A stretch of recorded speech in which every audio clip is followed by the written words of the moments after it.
If you get yourself a diesel heater and you have to fit one of these to the diesel tank, it might be more like that one that you normally get in the kits. The easy way to fit these, because obviously you've got to have tiny tiny hands to get into there, use a little bit of wire like this. First you'll need to pick where you want your hole. I've picked that spot obviously.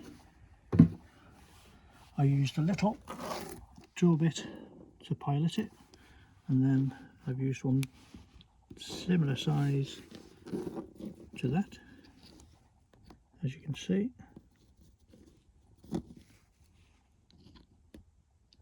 I didn't do it any technical way, I haven't measured it, I just found a drill bit that looked very much the same size.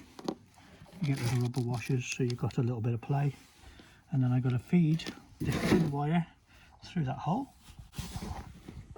and take it out here. So that's a thin piece of cable all the way through. I'm going to thread that onto it the right way obviously, and tie a knot in the end. It's important to remember to put one of those little rubber washers on before you pull it through.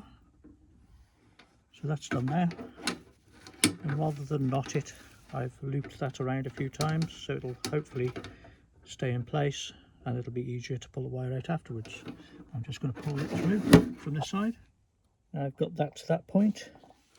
Before I pull the wire out, I've got these little mole grips and a bit of tissue to wrap around this so don't damage it.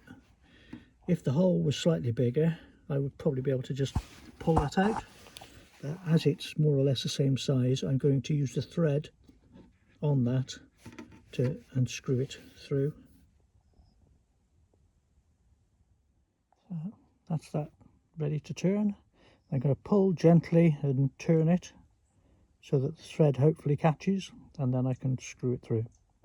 As you can see, that's come through okay. Now I did make the thread, if you like, by screwing it into place from this side first, going the other way, going into the tank, so that there was a bit of thread for it to bite to, and it wasn't much of a fight to get it through. Now that's all done. Before I take the wire out, I put the other washer and the nut on. So they're in place now, and I've using the mole grips and the old bit of tissue again. I'm going to tighten that nut up. It's important not to over tighten that, obviously, just get a nice seal.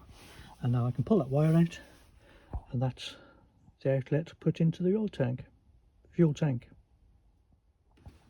There you go, all done.